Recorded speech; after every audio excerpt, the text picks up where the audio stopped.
basic idea behind the original Mazda MX-5 Miata was not earth-shattering.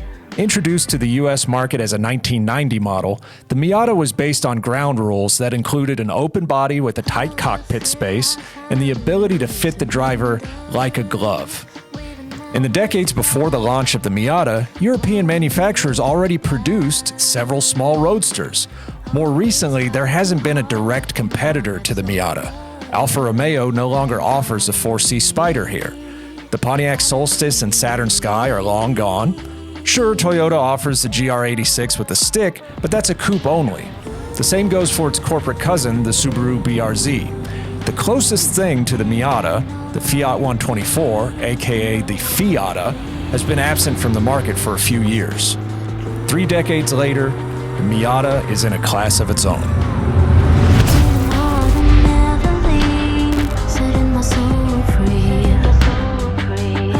Singularity is not necessarily synonymous with good, though. Is the Miata still worthy of the praise it's received over the past 34 years? Does it meet Mazda's original objective of capturing the magic and deeply emotional pleasures of sports car driving? Well, let's find out. Alright, so let's talk about what's new for the model year for this Miata. Well, for 2024, we just have a few updates. You get a new electric power steering rack and some software, although the difference in everyday driving is very subtle.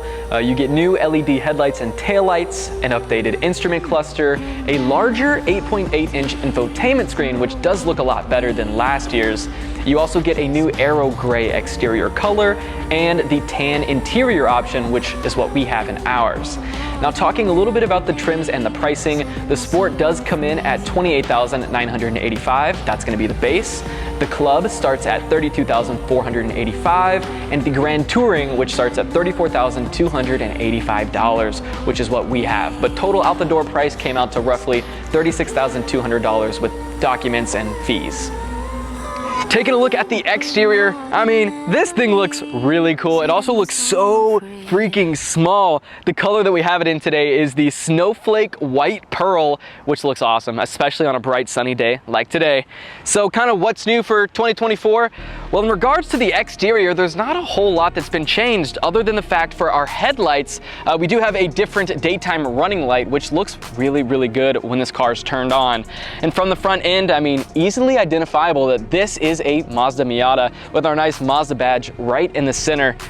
So let's make our way down to our wheels here. So these are new. These are 17-inch alloy wheels. For the front, we do have ventilated disc brakes. For the rear, we do have solid disc brakes. Now, wheelbase, you're looking at 90.9 inches with a total vehicle length of 154.1 inches. It does have a curb weight of 2,341 pounds. So this is a small, lightweight performance vehicle that has a near perfect weight distribution. I believe it's 52 to 48, so near perfect. As we look at our soft top here, this has got to be the easiest retractable soft top, manual soft top in the world, and I'll demonstrate that once we talk about the interior. But moving towards the rear end of the vehicle, just like our headlights up front, our taillights have been refreshed a little bit, which still maintains, you know, that signature Miata look.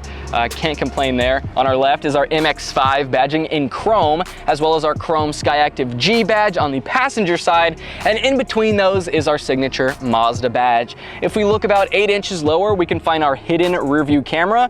I wish maybe they did a little better job hiding it because it's just in black here, but not too big of an issue. Bottom right side of the vehicle, we do have our dual exhaust, which looks amazing. I think for a 4-cylinder sport small vehicle like this, it pairs together quite nicely. Let's open up the trunk here. On the inside, we do have 4.59 cubic feet of space. This is a Miata, so it's not known for its storage capacity, but I was pleasantly surprised with the amount of stuff that we stacked up on there and fit flush inside here. It worked. You know, we had all of our camera equipment and I was pretty impressed. The Grand Touring trim offers several exterior enhancements, including body-colored heated power side mirrors and an auto-dimming driver's side mirror. Unlike other trims, which come with standard variable intermittent windshield wipers, the Grand Touring features rain-sensing variable intermittent wipers. Additionally, both the Club and Grand Touring trims are equipped with a limited slip differential. By the way, power levels remain consistent across all trims. All right, so lifting up the hood here, we do have a prop rod, but everything looks very nice. Now this is that same 2-liter that we've seen, 2-liter 4-cylinder Skyactiv engine, pushing out 181 horsepower, 151 foot-pounds of torque. These are the same power levels that we saw back in 2019 when it got its bump. This is paired to a 6-speed manual transmission. Now, if you're a person who wants an automatic for whatever reason in a Miata, you can only get the automatic in the Grand Touring trim like what we have, but we have the 6-speed manual. Now, talking about gas mileage, we're looking at 34 on the highway, 26 in the city for a combined 30 miles per gallon. So this car really does check off all the boxes. I mean, you get that weight distribution, you get a fun power level, you get good gas mileage, it's lightweight.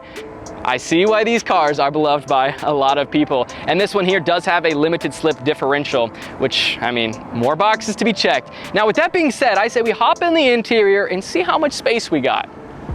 The Grand Touring trim gets you a frameless, auto-dimming rearview mirror with HomeLink, black door sill trim plates with stainless steel inserts, and the Mazda navigation system is also included as a standard. For those looking to be even more of a baller, the Grand Touring offers an optional upgrade to the tan Napa leather seats for an additional $300. Both the Club and Grand Touring trims also come with a Bose 9-speaker sound system. Sitting inside this thing, guys, it's actually really luxurious this year, especially with this tan Napa leather seating that you're gonna get.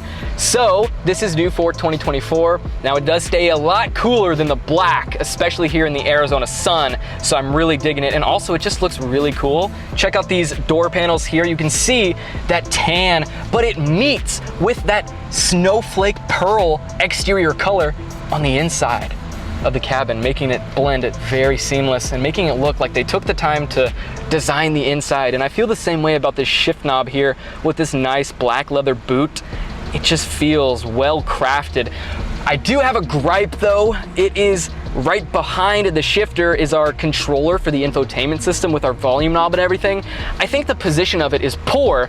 When I'm shifting through my gears, I found myself bumping into it, changing the navigation or changing the songs, and it really was irksome. And then when I would try to use the touchscreen with the Apple CarPlay, I found myself kind of just it not responding the way I wanted it to. And then trying to shift while also doing that in traffic was a bit of a headache. I wish they maybe put that somewhere else. Again, there's not a lot of room to work with because this is a small vehicle, but I think it definitely could have been thought out a little bit better. Talking about storage space, this little place here is perfect for my sunglasses, maybe some keys, and that's about it. But we do have a lockable center console located right here. You can open that up and you have a little bit more space. I'd say it's almost like a glove box because there is an absence of one on the front passenger side.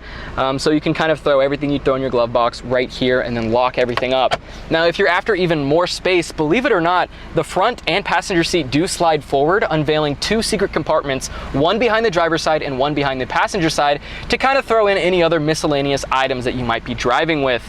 Now, just in front of that, we do have these cup holders that are removable that we can throw right here, throw our drink in. But I will say, if you do have a passenger in the car, they will definitely be bumping their legs into this thing. So it is a Miata, guys. Keep in mind, this is a pretty small car. We got to make sacrifices some places. But looking at the shift knob again, it's just so easy to shift. It looks so pretty. I will say though, throwing it into first and just letting it sit here, there is a bit of play, which I think is kind of fun, but I'm like, is it supposed to be like that? Is it supposed to shake that much? I don't know, but it still feels really good and nice and tight.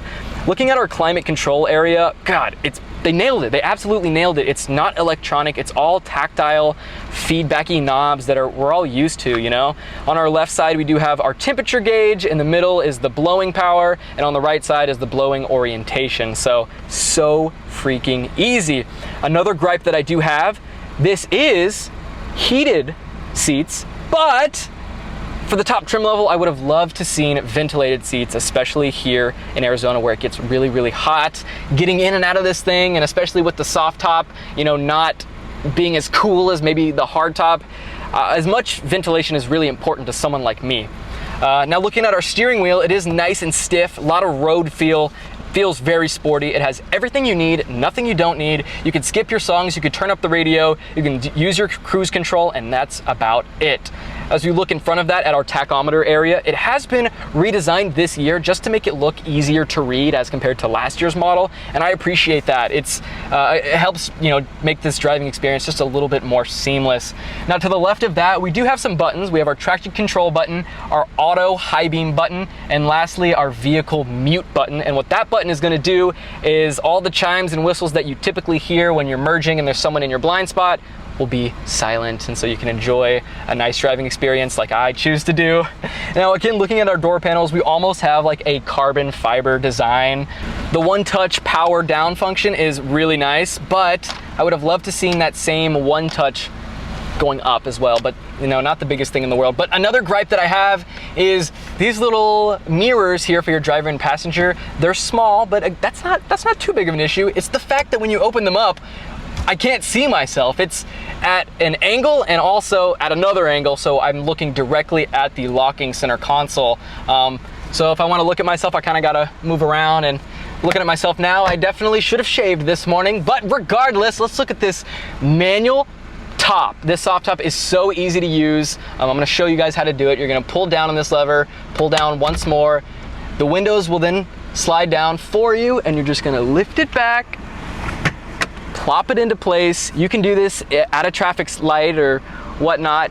So easy. And if I want to just push it back, we're gonna open it up, bring it back over here, make sure this is down, and lock everything into place, and we're done. It's so easy. Now you could obviously always option for the target top, which is power operated. Looks kind of cool, but in my opinion, I would option this because it's really fun to just use, and you can have a convertible in like 5 seconds. So that's pretty much it for the interior. I'm gonna hand it over to Derek, and let's see what he's got to say about driving this thing.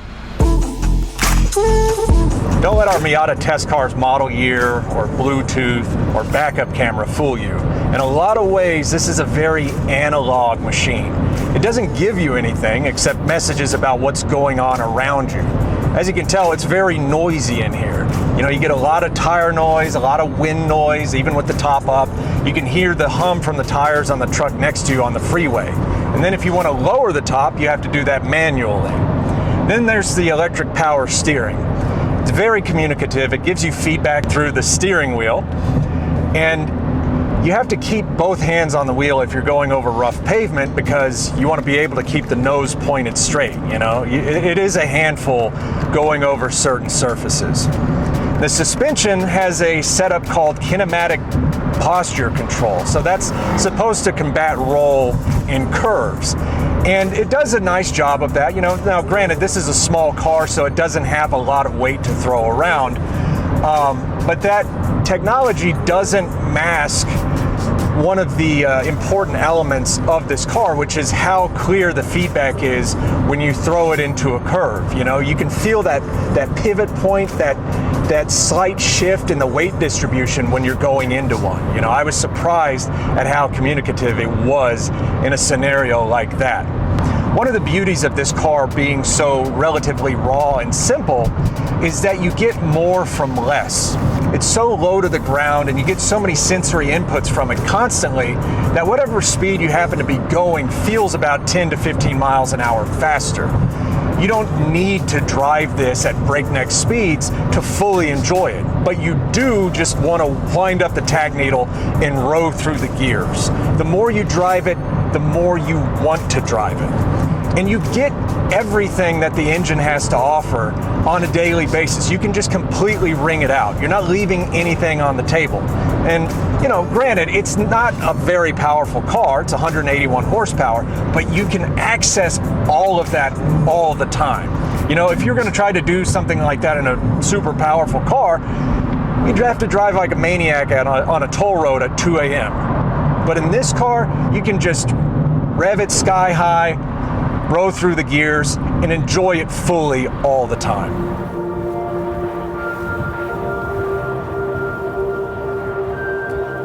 The Mazda MX-5 Miata has captivated many for decades, earning a loyal following because of its affordability, reliability, and pure driving pleasure. As a lightweight, rear-wheel drive roadster, the Miata offers nimble handling, precise steering, and an ideal almost 50-50 weight distribution. Its simplicity and old-school layout paired with a 6-speed manual transmission just make it a joy to drive, especially on winding roads. The Miata's affordability extends beyond its purchase price. It's also cheap to own, easy to fix, and offers extensive modding potential, which allows owners to really personalize and enhance their cars in their own way. The Miata's history is rooted in Mazda's desire to revive the classic British sports car ethos while ensuring modern reliability. Over the years, it has remained true to its original philosophy, becoming a cultural sensation with a devoted global community. The car's appeal lies in its ability to deliver a fun and engaging experience without requiring a massive budget, making it accessible to a wide range of drivers. Whether it's the design, the connection to a vibrant car culture, or simply the thrill of driving a well-balanced sports car, the Miata continues to be a favorite among enthusiasts. My name is Luke LaMendola. I'm Derek Shaky with the Collector Car Network, and this has been our experience with the 2024 Mazda MX-5 Miata Grand Touring. Remember guys, everything we have said is subjective, so we'd always recommend you go to your local Mazda dealership, try one of these bad boys out for yourselves, and then let us know down in the comments if you agree with us or maybe how you felt about it. If you happen to be into older vehicles, head to ClassicCars.com and check out the more than 38,000 listings live on the site for vintage and collector vehicles. You can also go to AutoHunter.com and bid on your next collector vehicle in our 7-day online auctions. Thank you for watching. Stay tuned for our future reviews.